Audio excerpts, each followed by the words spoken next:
Hey there, Layla. Got a minute to spare? I've got some thrilling news that I can't wait to share with you. Good afternoon. Sure, I can talk for a while. What's going on?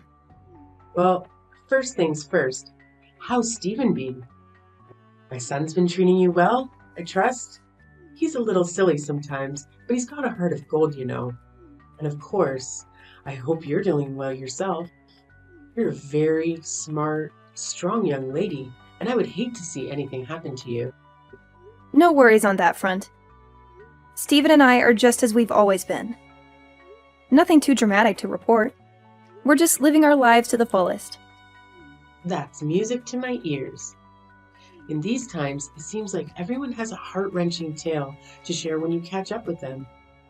But enough of that. Let's get to the exciting part. Ready for a surprise? What is it? Should I be guessing, or is this just a figure of speech? Sarah's tying the knot. You and Stephen are about to gain a new brother-in-law. But wait, there's more. She's expecting a baby. I'm going to be a grandma, and you're about to become an aunt. Isn't it just incredible? Sometimes I have to pinch myself just to make sure it's not all a dream. Wow, that is quite the news! I hope the wedding isn't too rushed for her sake. An unexpected baby is quite the life changer. Hopefully they can get married soon enough so they don't have to worry about any societal stigma. Yes, it's somewhat of a whirlwind wedding, as we used to say in my day. But what truly matters is this joyous new chapter unfolding for our family. Whirlwind wedding? Is that something I should be worried about? It sounds rather ominous. Oh no, it's just an old saying. It slipped my mind that you grew up overseas. Let me explain. Back in the day, if a man got a young woman pregnant, her father would show up with a shotgun and ensure they got married right away. Oh, wow. Well, as long as you're excited about this, and so is the groom-to-be. Anyway, that really is fantastic news, and I'm genuinely happy for you and Sarah. Can you believe it? The girl's already 4 months along. They took their time deciding what steps to take next. We need to find her a dress that'll accommodate her growing belly soon, because it certainly isn't getting any smaller. Oh dear! Well, I'm sure there are dressmakers who specialize in such situations. You must be over the moon about the upcoming wedding. Absolutely. There's nothing quite like seeing your daughter walk down the aisle as a bride. And I hope someday that you'll get to experience this joy too, dear Layla. Speaking of weddings, we expect you and Stephen at the ceremony. Of course, wouldn't miss it. It's such an overwhelming feeling of joy that brings tears to my eyes. It reminds me of when I first held Stephen in my arms. I can only imagine how that feels. Could you do me a favor and pass on this news to Stephen? Once we sort out all the details, I will forward them to you. You know how he struggles with texting, and I don't want to disturb him at work or during his time with you. He'll be thrilled to hear he's going to be an uncle. Good morning, Layla. How are you today? I'm still over the moon about the news. But let me get to the point. What did you tell Stephen about the wedding? He called me last night, and I was expecting him to be ecstatic, just like us. He was furious. I've never heard him talk to me like that. He wasn't just angry. He was confused and outraged even. He asked if we were joking with him. What's going on? Good morning, Tiffany. That's very odd. I didn't notice anything wrong with him. Actually, now that I think about it, I heard some yelling last night when I was in the bath, but I thought it was just the TV. Or maybe Stephen getting excited over a game, as he usually does. But that must have been when he called you. He didn't say anything to me about it. This is news to me. That doesn't make sense. I'm his mother, and I know when something's bothering him. All I did was share the news about the wedding with you, so something must have gone wrong somewhere. Are you sure you didn't say anything weird to him? Even by mistake? Well, I told him about the wedding and how happy you were to become a grandma, and that we were invited to join with them. That's all. Then why would he snap at me like that? Just a guess. But maybe this is still a touchy subject for Stephen. Touchy subject. What do you mean? All I did was tell him that Sarah's pregnant. You should be happy for her. What's so upsetting about that? Tiffany, I was hoping we could avoid this conversation, but it seems inevitable now. You haven't forgotten about the accident 2 years ago, have you? The one where we lost our baby? How could I ever forget such a horrible thing? But it's in the past now, and you both need to move on from it, especially if that's what caused Stephen's reaction. You make it sound so easy when it was a very traumatic experience for both of us. Traumatic? Isn't that a bit strong? Not when I have to relive that nightmare almost every day. Remember, I was as far along in my pregnancy as Sarah is now when you hit me with your car. It's not easy for us to just forget something like that, even though we've tried therapy and support groups. While I've always been better at hiding my feelings than Stephen, I don't blame him for having a hard time with this news. And for the last time, it was an accident. The car's brakes failed. It wasn't my fault. Look, whether or not it was your fault isn't the point here. It's not like you meant to hurt me or our baby. What do you want from me? It wasn't easy for me either. The guilt nearly killed me. Tiffany, I don't care what you do with your life. You can drive a cab or race a car for all I care. You have no idea what it feels like to lose a baby inside you. It wasn't like I had an abortion or something. The baby was alive and kicking. Oh, please. We all suffered a loss that day. Don't you think I loved that car? It was part of our family for so long, and then I had to scrap it because it was total. How can you compare your car to my miscarriage? Your car was just a thing. My baby was alive. Yeah, you said that before. After I paid for everything, the damages, the hospital bills, the therapy sessions, I've taken all the blame for that awful accident. Can't you just let it go? Money can't fix everything, Tiffany. You left me broken, Tiffany, in more ways than one. And now, even if Stephen and I wanted to move on, we can't. You know I can never have another baby. Okay. I get what you might be upset about Sarah's wedding, but I really thought it would make you happy. Can't you be happy for her? Can't you look on the bright side? And Stephen, he never had a baby inside him, and he didn't lose his ability to have kids. If he's so unhappy, why doesn't he just find someone else who can give him a child? He's a man after all. That's the most insensitive thing you've ever said to me. And that's saying something. This is why he yelled at you on the phone. All right, enough of this depressing talk. I'll send you the wedding details soon.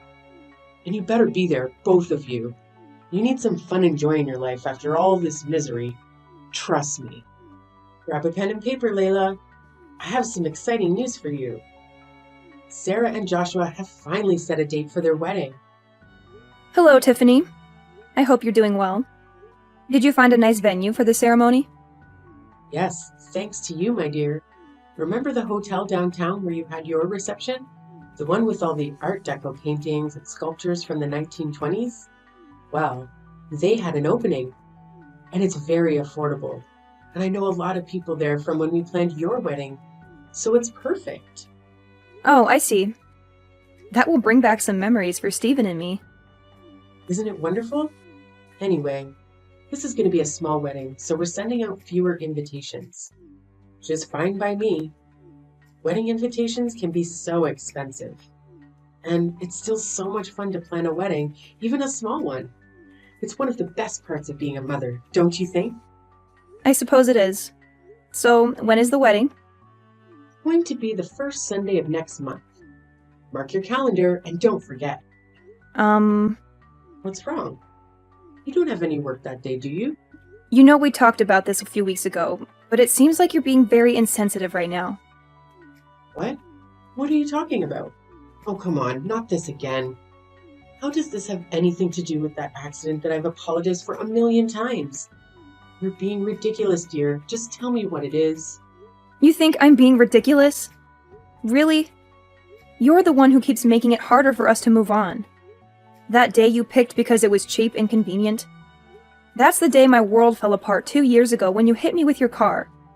Oh, is that all? It's just a date, dear.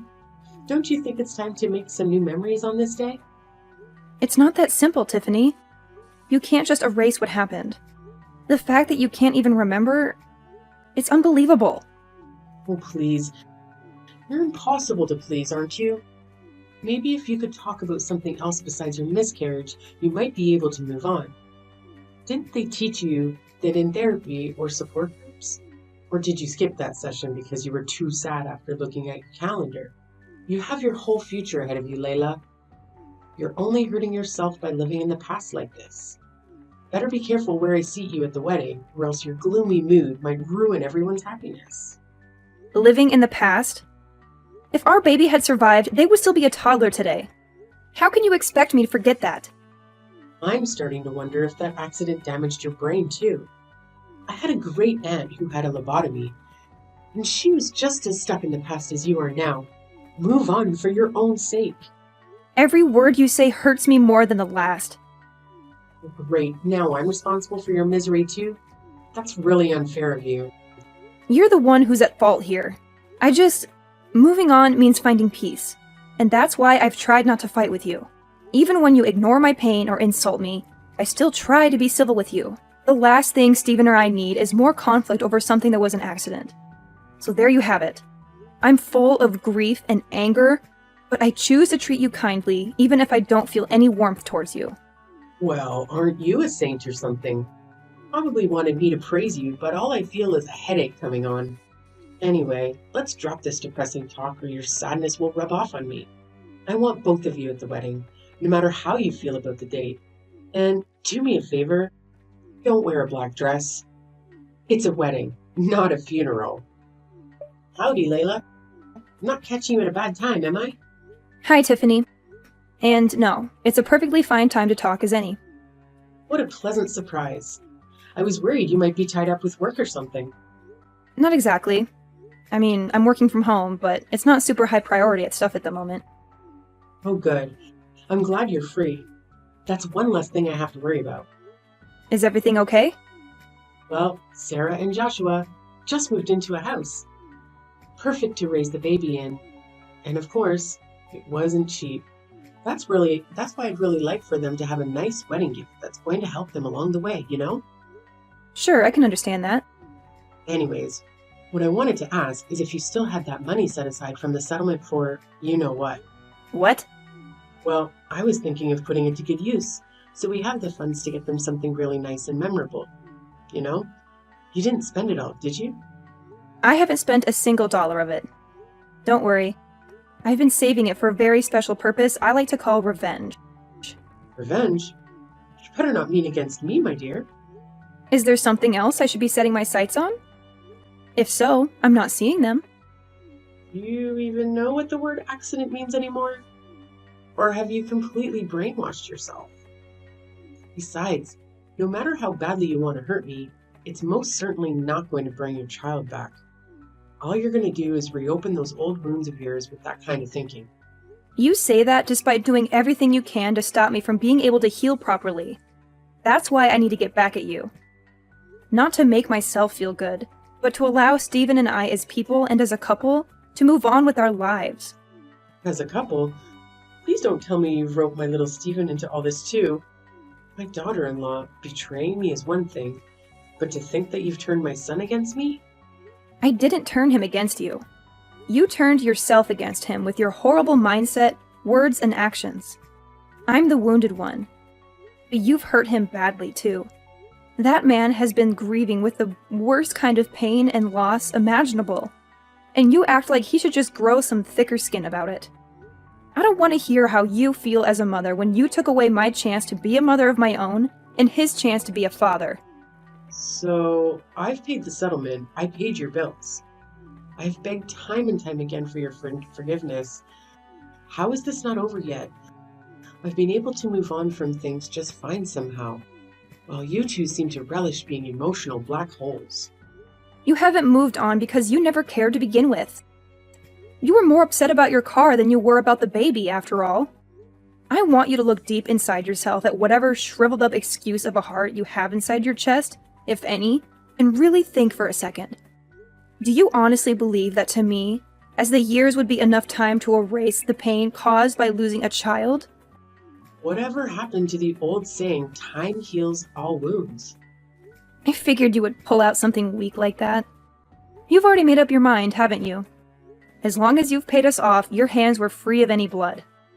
That's what you think, isn't it? Well, newsflash, Lady Macbeth. You might as well have just wiped your hands with a fat stack of cash and tried to hand it off to us. So no, I don't want to wipe my tears with your blood money. And I didn't even want to use it at all, unless it was to get revenge on you. Why do you insist on going on and on about revenge? Enough posturing. If you want to run me over yourself to set things straight, then just do it already. Don't worry. I've got bigger plans than just making you live through my pain. Besides, I don't want to pay your hospital bills.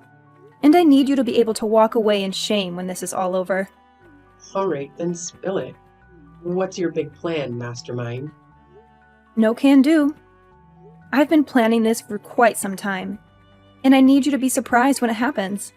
For now, feel free to go about your life knowing that soon everything I want will come to pass. Good evening, Tiffany. What a lovely wedding, don't you think? Sarah looked stunning, and you looked so proud and happy. I could see your smile from across the room. Layla, thank you for coming to the wedding with Stephen. I have to admit, I wasn't sure if you'd show up. I wouldn't miss it for the world. This was a big day for Sarah. Her dress was gorgeous. You couldn't even tell she was pregnant, especially with that beautiful veil. Oh, I know, I picked it out myself. And I have to say, I have a good eye for these things. Now that we've exchanged compliments, can we get to the point? Point? I'm not here to chat about the wedding. There's only one reason why I'm here. To tell you that your time is up. This is the last time you'll ever hear from me in any way. I thought about confronting you at the reception, but this is easier. Sarah shouldn't have to suffer because of you. Is that so? How considerate of you. Believe me, it's for her sake, not yours. She deserves a happy life, unlike us. Besides, you told me not to bring up the accident at the wedding, remember? I'm just following your orders. Have you been careful lately? Watching your back? No. Why would I? Well, I don't know it would have mattered anyway. Ever since I woke up in that hospital bed, I've been planning my revenge in silence while perfecting my strategy to destroy you. You've been plotting against me all this time? Obsessively? Obsessively, indeed.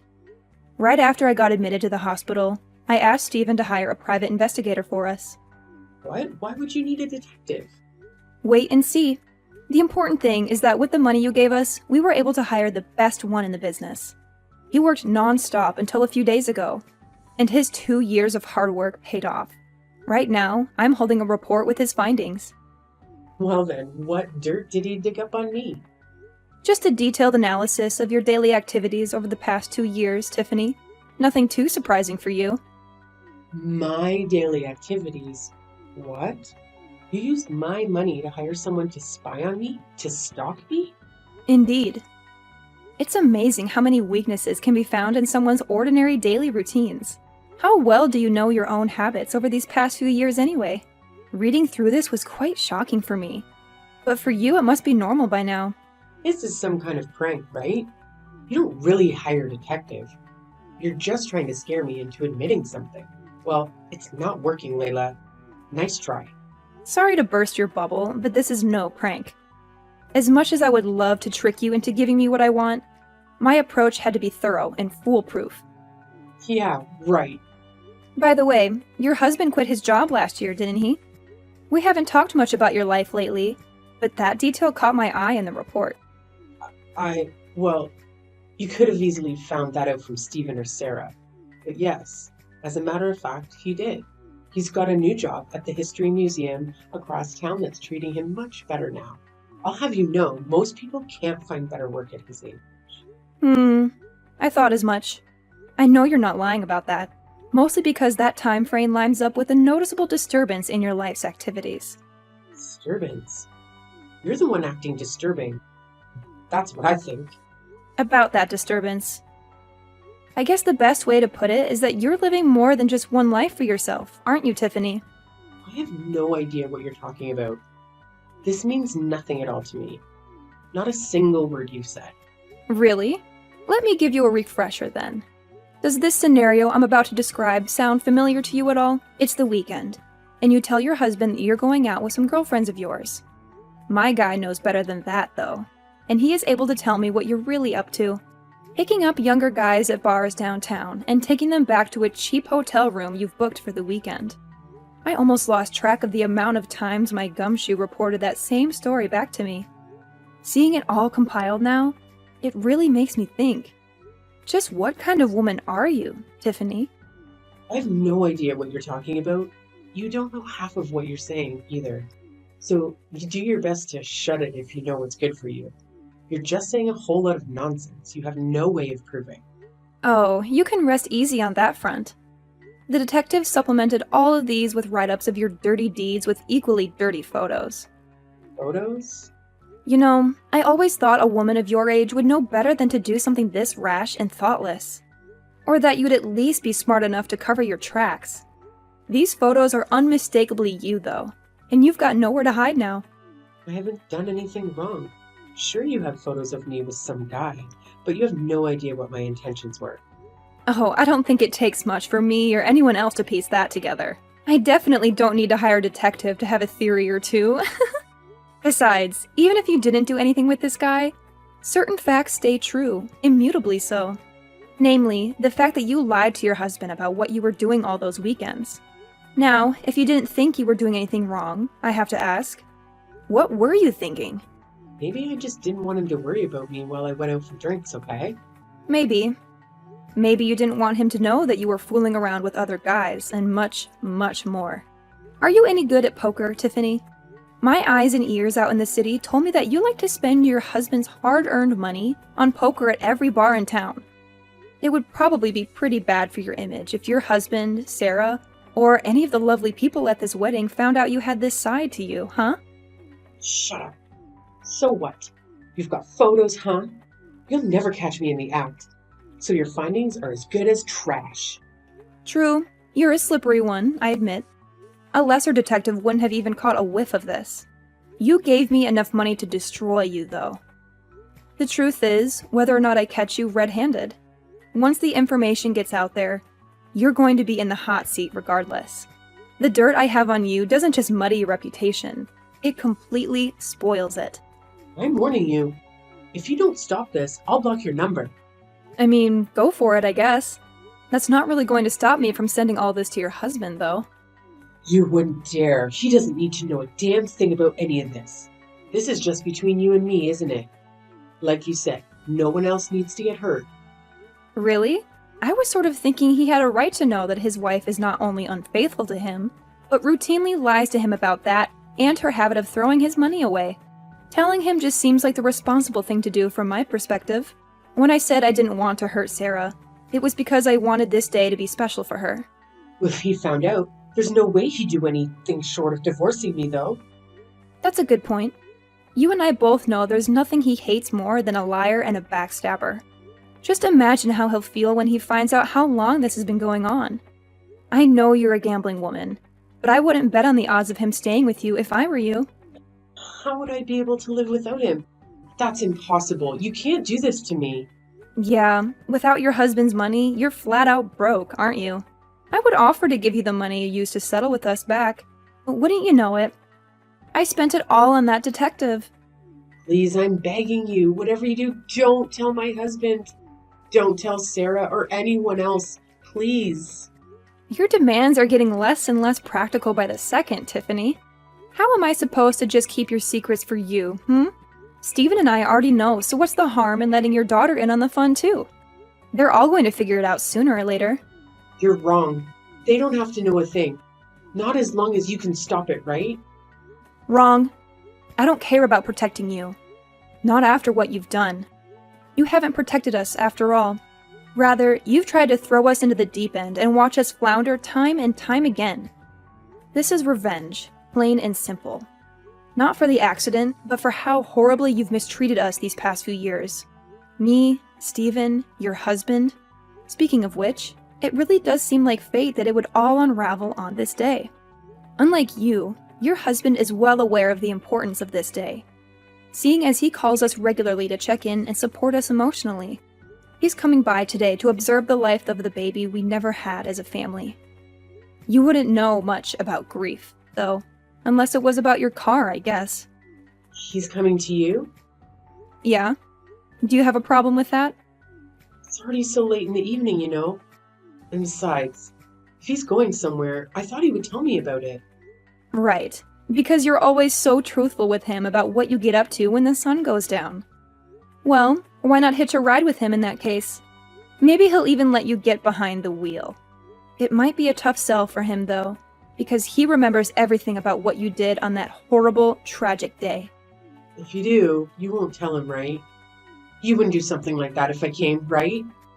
He just told me he's getting ready to come, so he'd better make up your mind quickly. All right, I'm coming, I swear. Please, whatever you do, just don't tell him. I'm begging you.